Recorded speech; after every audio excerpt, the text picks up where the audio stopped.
Yo guys, check. Kamusta mga idol? So ayan, mag-update tayong gabi ng Miyerkules, mga Lodi. At alam nyo na, malupit mga update natin ngayon mga idol. No? So kailangan natin mag-update para malaman natin ang mga mangyayari sa mga susunod na araw sa ating crypto news, global news, trending news at kung ano-ano pa. Kaya kung gusto nyo ganito ng content, mag-subscribe na kayo sa ating channel, click nyo yung notification bell mga idol. At syempre, palambing na rin mga lods, palike ng ating video. Okay. So ayan, mag-i-start na tayo. Check muna natin ang ating Bitcoin na bumagsak. Kita niya yan? Bumagsak ng 6195. Oh my goodness, graciousness. Sakto yung position natin dito mga lods, no?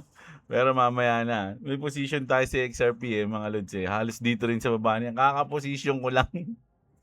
Kaka-position ko lang bago tayo mag-yo-yo guys. Check mga lods So ayan, nakita nyo, negative 1%. Punta na nga tayo. Grabe naman si XRP. Grabe yung chart natin ngayon mga idol Pero kanina medyo nag-profit tayo kasi kaya ako nasa Bitcoin Kasi sa Bitcoin kanina naka-short tayo. No? Nag-profit tayo doon. Ngayon, pumeso ulit. Kasi tinamaan yung stop loss ko rito sa XRP kasi nakalong ako dito So, dito tinamaan yung stop loss natin at bigla ako napag-isip sa XRP na ako kasi kanina nag-short ako sa Bitcoin So, dito tayo nag-position, no? Ayan, no, mga lodi, sa bandang ano dito? Nasaan ba tayo naka-position? 1.08. Okay, 1.08 to mga lod. So, negative. Ba't wala yung stop loss ko dito? May stop loss tayo ng $10. May stop loss tayo ng $10. Sana. O yan, mag-stop loss tayo ng 10 US dollars mga idol. So ayan, grabe si Bitcoin mga lodi, no? Nandudurog mga idol, liquidation technique. Mga lods, ang nangyayari ngayon, mga idolitos. So medyo ngayong mga oras na to nagkakaroon tayo ng drop at liquidation sa mga nakalong, pero yung mga nakashort panalo. Kanina panalo ako sa Bitcoin Pero onti lang mga lods, no? Pero ngayon dito tayo nagtangka sa XRP ulit ng long at mukhang matatamaan na naman. Ilang beses na ako natamaan dito sa XRP ng long. Pero yung short ko sa Bitcoin, yun yung medyo nananalo tayo. Nilalagay lang akong lock profit dun So ito, pupunta tayo ngayon sa ating mga balita kung ano yung mga nangyari. Okay, matutulad ba tayo, mga idol, dito sa isang malupit na, ay, hindi pala to. Ito muna pala, mga lods, no? President Trump just accused major oil companies of ripping off Americans. Bakit mga idol? Anong dahilan? Dahil to sa oil. Trump says oil prices are dropping like a rock while gas prices are not falling fast enough. Kumbaga nangyayari, bumababa yung presyo ng langis sa global. Pero ang ginagawa ng mga company, hindi nila agad binababa yung presyo ng langis. So, yun yung nireklamo ni Trump, 'di ba? Bumababa yung presyo ng langis pero hindi kayo nagbababa ng presyo sa merkado. Ganun, no? He says the DOJ has now been instructed to investigate the oil industry immediately. Ganun yung sinasabi niya rito, mga lods, no? So grabe. Grabe 'to mga idol. Dito sa Pilipinas, yung premium kasi syempre premium yung pinapagas ko Yung premium nasa 80 na lang 79 ata something. So medyo bumaba na simula nung tumaas siya ng 120 ba? Imagine 120, so almost half na yung binaba ng premium dito sa atin. Pero sabi ni Trump, dapat mas mababa pa yan, iho. Ay, nako, tataba na ang ating Sige, okay lang yan. Ayan, sakto. So, eto na ang last resort natin, mga idol. Gawin nating 40. 40. Mukhang tatamaan to ngayong madaling araw Mga lods 34. So, ayan Ang ating liquidation is 10.5. Ay, 1.05 pala, sorry. So ayan, ito na yung pangalawa nating tamaan ng stop loss dito sa XRP ngayong araw na to Nauubos yung panalo ko sa bagay, nagbodega na ako kaninang hapon So ito na lang yung ating hinihintay ngayong gabi. At kung tutulugan ko man to, lalagyan ko tong stop loss mamaya, mga loads. No? Pero tutuloy muna tayo sa news natin. Okay? Kaya ayokong mag-posisyon kapag mag-aano, eh, magre-record tayo na ano tayo, eh, na nadi-disturb, eh, 'no? So ayun nga yung sinabi ni Trump mga lods, 'no? Nanduduga daw ang mga company. Pero ito yung malupit mga idol, nakita niyo 'to? Etong, ano na 'to, content creator na 'to mga lods sa Korea, 'no? Kita niyo naman naubos siya dito mga idol. Dali lang, baka maano tayo copyright, eh. So nakalong siya dito mga lods, siguro na-FOMO siya. Korean trader lost everything after today's market crash. And her reaction on the live broadcast was a huge shock to all viewers. Alam nyo, ano na to eh, medyo, ano na to eh, tawag dito, ano na siya sa Korea, usual na siya, kumbaga, dali, ako.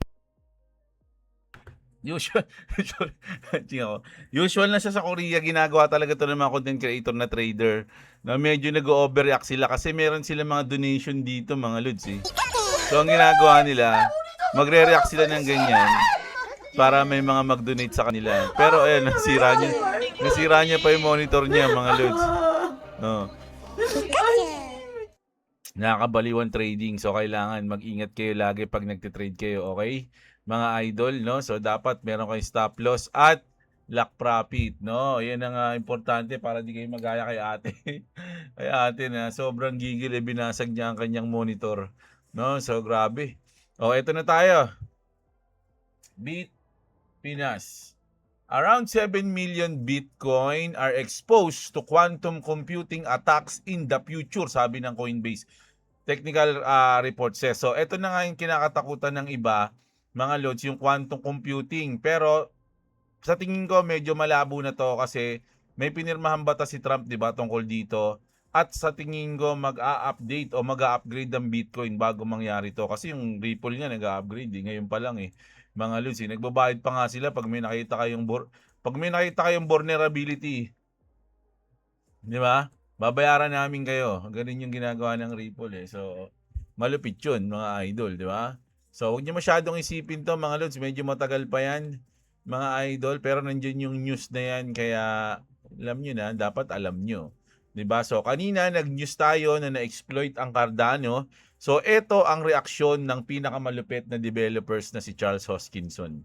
Hoskinson, the 20 million Cardano project exploit.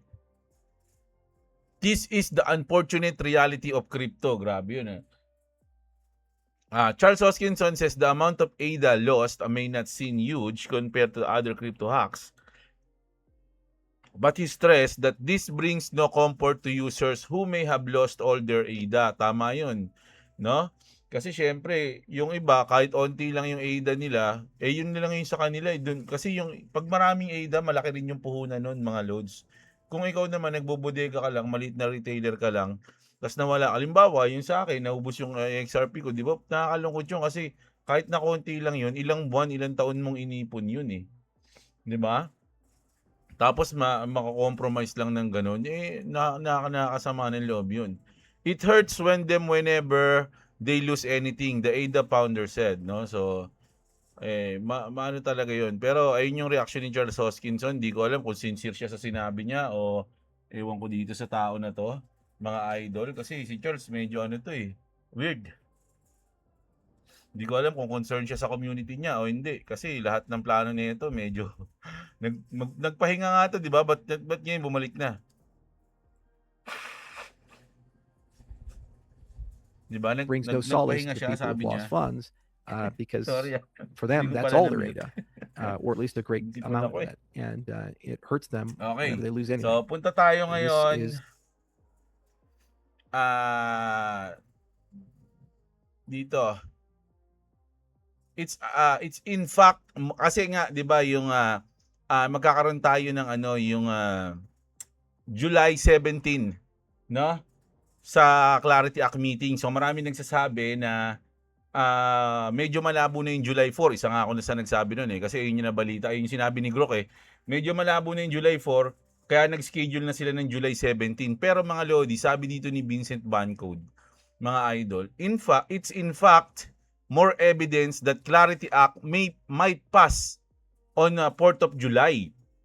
It is going to be so spectacular because everyone is expecting it to not pass. Kumbaga, in-expect nung iba na wala, hindi mapapasa yan ng July 4. So, walang nag-expect na mapapasa siya ng July 4. Pero, kaya nga sabi dito, that surprise, huge pump. So, ibig sabihin, kung hindi inaasahan, tapos naipasa yun, tapos biglang lumipad, maraming may iwan.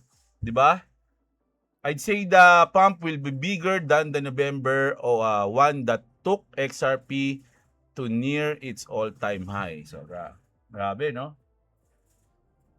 So, malaki pa rin yung tiwala niya na mapapasa ito ng July 4. Which is, kailan ba yung July 4? Mga idol, ang July 4 is next Saturday. 'Di ba? So, sa darating na Sabado, 27, and then next Saturday, ayun yung July 4. So, meron pang isang linggo, mga idol, pwede nga mangyari yung sinasabi niya. No, na magkakaroon tayo ng big surprise, mga lodi. No, 'di ba? So, Senate faces new Clarity Act push. Digital Chamber CEO Cody Carbone testified before the Senate Banking Committee Tuesday, no, arguing the Clarity Act would lower cost on remittance, payments, and asset transfer. So, nagbibigay pa siya ng mga good traits pagdating sa Clarity Act sa mga tao para ma-push na to. He cited Fed data showing 37% of adults cannot cover a $400 emergency expenses. Carbone also cited World Bank data showing the global average remittance cost it's at 6.36%, more than the double 3% international target. He argued blockchain-based payment could close that gap significantly for the millions of lower-income households relying on cross-border payments. So mas mapapamura, mas mapapadali. Ayun yung sinabi ni Digital Chamber CEO Cody Carbone, mga loads, no? So marami nagpupush talaga niyan. Sabi dito, Fox News said big banks are upset with Coinbase. Bakit? Galit daw yung mga big banks, JP Morgan at kung ano-ano pa, because they were forced to accept the Bitcoin Clarity Act. Kumbaga, kailangan nilang ma-force ngayon yung Clarity Act. Kumbaga, mapuforce nila yung Clarity Act kahit nalugi sila. Kaya galit sila sa Coinbase, mga idol, no? Wall Street is bending the knee to BTC. O, ayan mga lods. So, imagine sinasabi dito na mukhang napapaluhod na ng Bitcoin o ng blockchain yung Wall Street, mga idol. At isa pang malupit na sinabi dito, ito pa isa sa nag-confirm, mga lods, na July 4 pwede. Kasi tinanong ko siguro kailan ba to? So kahapon ba to o kanina? The White House has confirmed behind the scene negotiations with Senate Democrats to get the 30 trillion Clarity Act passed in July 4, 2026. Patrick Witt is working to resolve the final obstacle standing in the way. So meron pa tayong isang linggo, mga lods. Magtiwala lang kayong mga idol at pwedeng mangyari ang July 4, mga lodi, no? At sabi dito, ayan, the biggest financial story of 2026 isn't the Clarity Act. Imagine, mga lodi, ito, malipit tong news na to While Washington debates crypto rules and Europe tightens its grip, Iran, China, and Russia just formalized their alignment, mga lodi. Kita niyo yung video na yan, mga lods. Mukhang nagmi-meeting na ang mga leader sa likod ni Trump, no? Not a military alliance, a strategic one. Hindi sa military kasi alam nila lugi sila sa US sa military. The goal, break free from the dollar and the Western financial system, mga idol, no? So ayun na yan, mga lods, no? I-ditch na nila yung dollar. The West is writing rules for a system the East is quietly leaving, mga lodi, no? So mukhang huling-huli na yung US at nag-aaway pa sa kung ako sa inyo, kung ako dun sa US, ipasa na nila yung Clarity Act kaysa mahuli pa sila, mahuli na ang lahat, mga lods, no? Dahil imagine yung ibang mga bansa lalo na yung BRICS, mga lodi, marami ng news na yung BRICS is gagamitin yung XRP Ledger, mga idol, no? So marami ng news yan kasi yung XRP Ledger free sa lahat yan, kahit sino pwede gumamit, mga lods, no? So baka samantalahin nyo ng iba, maunahan pa yung US sa mismong galawan na ganun, 'Di ba? So, kawawa, mukhang babagsak yung US dito. Hindi sa military power, no? Kundi sa financial system, mga lodi. Ayun yung pinakamalupit diyan. XRP lending protocol passes re-audit with no critical issue. So, ang ganda ng pagka-audit. Malinis na malinis. XRP Ledger lending protocol has cleared a full re-audit by Halborn with no critical or high severity vulnerabilities found. No, walang vulnerabilities. The review confirms that all previously plagued issue have been addressed or properly mitigated by Ripple's engineering team. The audit focused on transaction validations, vault limits, and access controls across the XLS 006D 0066D standard.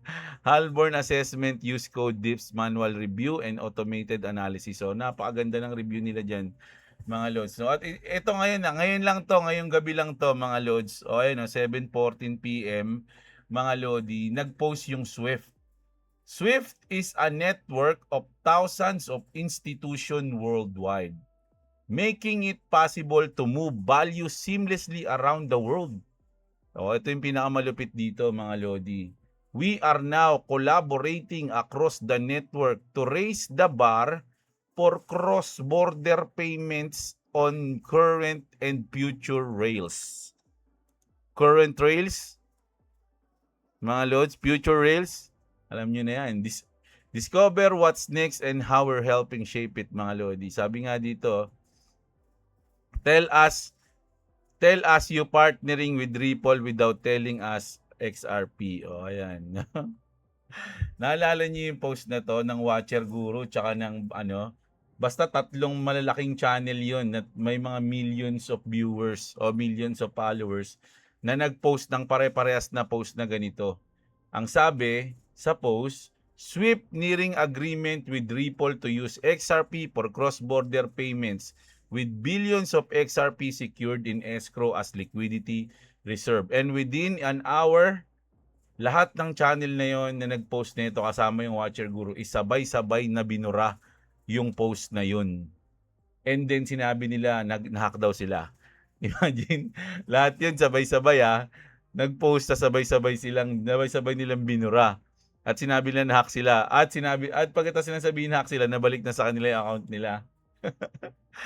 So parang ang nangyari nun, ang issue nun, bawal sabihin, tas pinost nila. So parang pinagalitan sila ng Swift, kaya binura nila yung mga post na yun. Kinontak sila, parang ganun, mga lodi. So eto na ba yun? Eto na ba yung news na yon, mga idol? Kaya hindi lang sinasabi, no? Pero ayun na ba yon, mga lods? Na? So ayan, umangat na siya. Hintayin natin mga lods So kanina ang stop loss natin is $10. So ngayon nasa $8. So mga idol. Siguro nag-10 na dito kanina yan. No? Sandali lang, check natin yung 50%. Yan, pwede siya mauntog diyan, no. 50% 'yan Pwede siya mauntog diyan tapos bumaba ulit. Pero pag tinagos niya yan, ang next niya is this one or this one level. 1.09 and 1.1. Okay? So, ayan. Nauntog na nga. Tapos, ito mga lods. Labas sa crypto yung balita na to. Kilala niyo ba si Dustin Fournier? Mga lods, no? Dustin got kicked off his flight and tried to fight a cop before getting arrested. So, dito, kung papanoorin nyo to, mga idol, kasi baka makapiright ako. Pero kung papanoorin nyo yan, bigyan natin ng man, fuck you, bro. Just relax. Man, fuck you and fuck her and fuck her. I'll fight you right now. No, I don't want to fight, bro. UFC fighter yan, mga lods. Nagamon bigla sa airport. I'll go with you right now. Bro, I don't want to fight, bro. I don't want to Let's fight. go. I don't want to fight. Let's go. Radio, have you? Yeah, tell him, come on. Get a couple of Because it's gonna be bad. Bro, just it's gonna be bad, man. No, bro. What's up? Pag nilabanan mo yan, durog ka dyan. Grab it, please. Please. Start in the clinch like that. Pag nilabanan mo to, durog ka dyan. Relax. Wait, start several units. No. Boys, they're not gonna fight. Pero bandang huli, nagpahuli siya dyan, nagpadampot siya sa mga pulis. Okay? No, you did a great job, bro. You did a great job. You did what you could. Diba? Kasi lasing siya mga idol eh. Nasabi nga dito, Dustin Pontier was filmed pulling around at an airport bar hours before getting arrested by the police for being intoxicated in public. The humble don't stumble. They just walk skew every now and then. What made Dustin let himself go? Oh, yun na nga mga lods, no? He was having a good time at the airport. Wrestled some of my friends. Sabi ni Ben Askren. Kilala niyo si Ben Askren, di ba? Yung knockout ng 5 seconds pa lang.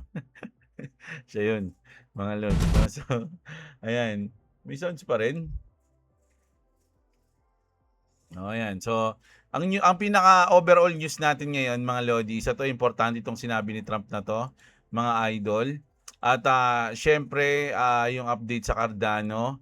And then yung Clarity Act natin, naniniwala ba kayo mga lodi, lalo na syempre ito si Patrick Witt yan mga lods na kaya pa yung July 4, mga lods, which is next week na yan, mga idol, no? Tapos yung medyo tagilid ang US kapag ang iba't ibang bansa dinitch yung dollar kasi syempre lahat ng halos ng bansa ngayon may dollar reserve So pag dinitch nila yon, gamitin nila yung sarili nilang pera, mukhang bababa o hihina ang dolyar, mga lods. Malakas nga sila sa military power, pero pagdating sa financial system, mukhang tatalunin sila ng iba.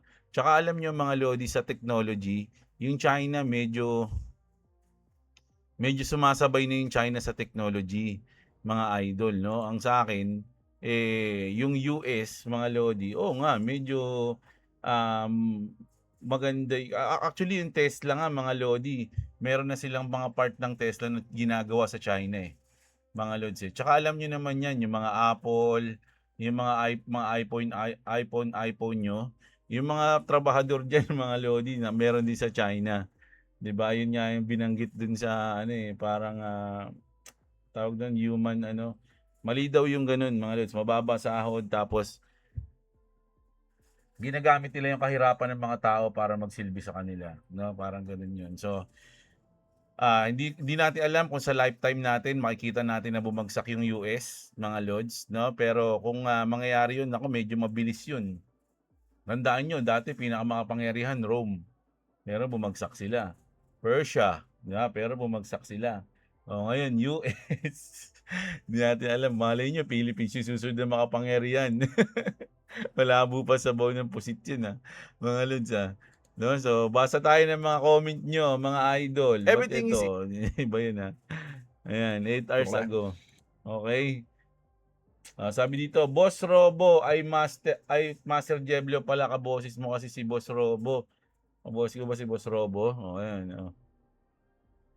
Idol ko yun si Boss Robo pagdating sa trading, mga lods. No? Siya lang ang pinakaunang-unang trader na nakita ko nagla-live, mga lodi. Yung mga ina-idol nyo na iba, yung mga may mga tutorial na nagpapabayad, kaya palivein nyo ng trade yun para malaman natin kung sino magaling. Ganun, di ba?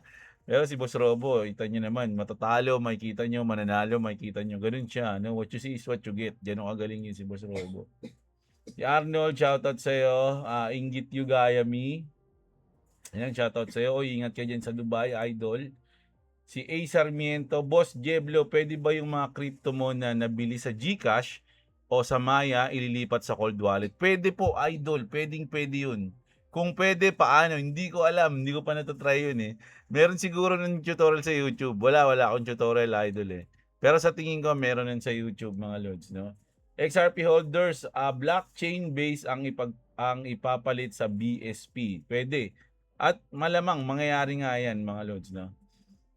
Patagalin pa sana nila yung Clarity Act, boss. Need pa kasi dagdagan yung binodega, di ba? Ako rin Ako kasi anything Either way, tumagal man o hindi, mas okay sa akin yun, mga lods. Wala akong problema. Pumunta rin ako sa Crypto Bilis, bumili ako ng Tangem.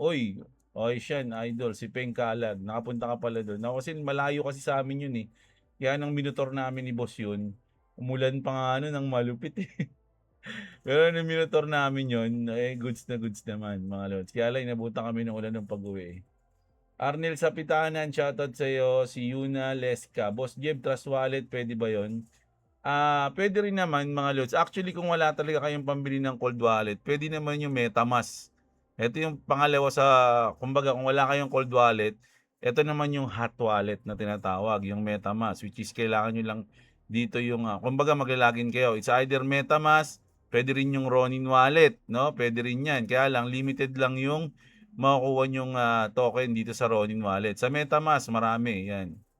Kailangan nyo lang ng mga address. Mag-iingat lang kayo dyan sa MetaMask. Kasi once na may papasok kayo na something na mali dyan sa MetaMask nyo, mako-compromise yung mga nasa loob niyan. Kaya dapat mag-ingat kayo pag gumagamit kayo ng MetaMask nyo, mga lods. Marami na ako nakitang ganun. No, kaya dapat double check kayo. Pero safe din yung MetaMask, mga lods, no? Alam ko kaka-update lang nila nung nakaraan yan eh. Ayan, sana ako. Si Arnel, shoutout sa'yo. Ayun nga, si Trust Wallet. Pwede, maraming gumagamit nun eh, mga idol eh. No? Pero hindi ko pa kasi yun na-experience. Natawa ako sa'yo kung sakaling mapasay ang Clarity Act na yan. Kasi mababaliwala na si Daddy Trump. Masasabi mo na lang, sige, kulong nyo na yan. Marami sinirang bansa at buhayan. Dapat pagbayaran niya. Hindi. Alam niyo naman kung ba't na ano eh, di ba? Kung bakit naging goods yung mga crypto guys kay Trump eh. Kasi pro-crypto siya. Pero hindi naman tayo sang-ayon dun sa war. Di ba? Pangit kasi yun mga idol. Maraming namatay dun. So, ang pinaka-ano lang dyan mga lods, once na mapasa na yung Clarity Act na yun mga idol, na hindi na mababago ng kahit sino, isa yun sa mga magiging legacy ni Trump pagdating sa crypto. No, siya talaga ang nagpatupad nun, nagpasabatas nun. So, history niya yun. Siya yung presidente nung nangyari yun. Pero, bukod doon, sa ibang bagay na may mga ginawa siyang kasamaan, labas na tayo ron, mga lods. Pagdusahan niyo yun. Kinuha lang talaga SL ko bago tuluyan bumaba. Paldo sana. Yan din ang downside ng stop loss. Pag wala naman stop loss, dumidiretso sa liquidation. Oo nga idol Ganun nga Pero kung di tinamaan, bumaba naman ngayon di ba? Ngayon, kaya lang medyo nauntog siya dito, mga lods. So, nauntog talaga siya sa half. Ang galing ng 50%, no? Talagang reliable. Ayan, no? Di ba? 50%. So, pwede siya mauntog dyan. So, pwede niya yung balikan niya yan ulit. Di ba? Pwede nga dito siya tumakbo na ayan, no? Ayan, pwede naman pag tinagos niya yan, baka mawala na yan. Pero sa part na to, pwede pa siyang bumaba, mga idol, no? So, hintayin natin kung anong pwede mangyari dyan. Saan na tayo? Si ano yun, Obusan Junasan, shoutout sa iyo. Virgil Olisa. Mag 2 years na ako nanonood sa Idol, ngayon lang ako nakapag-subscribe. Bakit naman, Gun? Grabe ka naman. Ayan. Thank you sa iyong pag-subscribe, Idol. Eman, kukuha ka ba Treasure 7? Sa ngayon siguro, Idol, hindi na muna. Kasi okay naman ako sa Actually, dalawa na kasi yung Treasure ko. Treasure 5 tsaka Treasure 1. Yung sa Treasure 1 ko, ginamit ko yun noon sa Axie. Mga Idol, no? Yung Treasure 5, ayan yung may ginamit ko talaga ngayon sa mga crypto ko. Syempre, wala namang problema. Andiyan naman yung mga token ko sa Safe 5, Treasure Safe 5. So, goods pa naman tayo dyan, mga idol. No? Hindi ko nga alam kung ano yung kaiba ng 5 sa 7. Hindi ko pa masyado inaaral kasi wala akong balak bumili ng 7 No, ako 5 lang din ako, idol. Pero di na ako magbi-beat jet. Bodega lang naman ako. Di naman trade. Tiisin ko na lang mahal na coin PH. Lipat ko na lang agad sa Trezor pag dumami. Ayan. Pwede naman yun, idol. No? Mas maganda yung ginagawa mo. Huwag ka na mag-trade. May stress ka lang. Randolph, ayan. Pag gusto nang maging pera yung cold wallet, itatransfer ba muna yon sa cold wallet to exchange to sell para maging pera? Yes po. Yes po, idol. Joseph Berdin, shoutout sa iyo. Mula noon hanggang ngayon, last year ko pa rin narinig yung malapit na Oo nga, ganun talaga mga lods Ganun tayo sa crypto idol Meow, si Idol, may dugong bayabas ata si Kevin Norris Hindi, kumbaga walang magawa Wala talaga siyang magagawa, Idol. Kahit si Trump, hindi pwedeng utusan ni Trump kasi masisira yung yung market pag pinilit nila yun John Robert Damdam, boss, sana mapasa na talaga yung Clarity Act. Pag mapasa yan, boss, set ka na ng outing natin, boss. Para makapag-celebrate kahit di pa paldo. Kasi matik na yan pag naipasa ang Clarity Act. No? Ano tayo? EB. Mag-EB tayo mga idol. Slap Soil, Adventure, grabe si Daddy sa Scary Clown, mahirap magtiwala. Si Trump kasi mga lods, iba yung utak niya Iba yung utak niya sa mga nagdaang presidente. Na hindi siya masyado sa politics mas business si Trump Mas gusto niya yung marami siya nakakamit bilang presidente tulad niyan. 'Di ba? Yung hindi natin alam mga lods, yung oil, ang dami ng oil niyan sa buhay niya. Ayan. Si PH, shoutout sa'yo. Hayop talaga ang Pilipinas. Gobyerno, hayop lahat na lang gusto pagkakitaan. Okay. Nochi, Pilhabi, shoutout sa'yo. Salamat sa update. Goods na goods. Ayan, shoutout sa'yo, idol Buying season ng crypto kaso walang pambili, ubus na. Baka puro ka derivatives tapos puro ka long position. Huwag kasi kayo buy ng buy using derivatives dahil lang may nagsabi sa inyo na bottom na. Tas tataas pa siguro leverage nyo. Pag ganyan kahit kailan di kayo yaman sa Bitcoin. Mindset kasi yan. Kung nag-post ka, di sana di ka ubos. Ngayon, walang easy money plus yung pinapalo nyo sa trading, i-check nyo din portfolio kapag wag yung nakalong position na idol nyo sa falling knives, gagayahin mga wala namang paki sa inyo yan. Grabe naman. Parang na-experience mo yun, idol Na-experience mo ba lahat ng sinabi mo? Ikaw naman. Kaya nga sinasabi ko sa inyo, huwag na kayo mag-trade mga idol. Magbudega na lang kayo tulad ni Eman Velasco. 'Di ba? Ganun lang 'yun, mga lods Ayan, yung sa akin pinapakita ko lang sa inyo yung trade ko, matalo manalo, pinapakita ko sa inyo 'yan. Di pa yan mapapasa, baka abutin pa yan ng years yan, sabi ni Idol. Pero ako hindi. Sa tingin ko 2026 sa akin mga idol. Si Noy Mag-Gaming, no? Pustahan tayo, 50 pesos Bystander, shoutout sa iyo, si Mr. Ads. Ayan. Clabis. So parang nag-ingay lang yung US Senate pero kapag ginusto pa rin ni Trump labanan, naman, idol. Wala silang magagawa doon. Pinaalam lang nila na galit sila. So maging walang added fees yung mga small-time business sa digital transaction na ginagawa na yan. Tama ka dyan, idol. Ang tanong saan nila binase yung presyo ng multa? Paano sila umabot sa conclusion na yun yung halaga ng multa na dapat bayaran? 20 million? Napagkasundoan lang sila siguro nila yun. Nag-meeting sila. Magkano i-multa natin sa mga bidabidang agad? Tawag dito? Nag-transact agad dito sa Pilipinas nang di nagpapaalam sa atin. 20 million siguro, boss, sabi nila. Ayun. At kung saan napunta yung pera kung sakaling magbabayad multa, yung foreign exchange na pinagmumulta, ayun ang di natin alam, mga lods, no? Hindi nga nila sinasabi kung sino para di natin alam kung nagmulta na o hindi. Hindi nila sinasabi yung tatlo na yun. Kasi kung alam natin yun, naabangan natin yun kung mapapasok na sila sa Philippines. Kapag nakalusot na sila sa Pilipinas, ibig sabihin, nagbayad na sila ng 20 million. Di ba? Hindi nila sinasabi kung sino-sino yung tatlo na yun. Hindi natin alam. Mga lods, mamaya may mga pumasok na dyan Di ba? Tapos yun pala yung mga nagbayad, di natin alam. Di ba? Kaya mautak din sila no? Si Ramil Camelio, shoutout sa'yo, idol. Cornelio pala. Si Romel Babiera.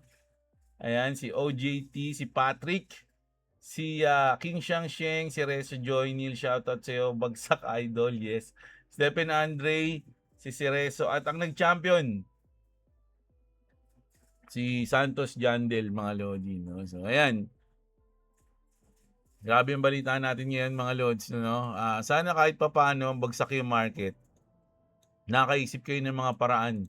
Pag nakikita nyo yung news natin ngayon, update natin sa Clarity Act, update natin sa mga ibang token tulad ng Cardano, no? Update natin kay Trump kung ano yung mga susunod na pwede niya ikilos na makaka-apekto sa market.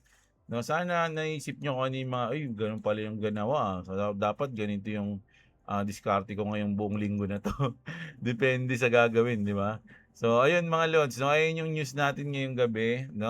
Bukas, umaga, mag-news ulit tayo. So, mas maganda kung naka-subscribe kayo, click yung notification bell para nalalaman nyo pag may bago tayong update na video. At kung umabot kayo rito, mga Lods, sana like nyo na yung video natin. Malaking tulong yan, mga idol. So, ayun. Kita-kits tayo mga idol. Maraming salamat sa mga nanood mga lods. Magandang araw sa inyo mga kapatid. At what's up? Tulog na si Boy, what's up mga lods eh. Yun, kita-kits tayo bukas.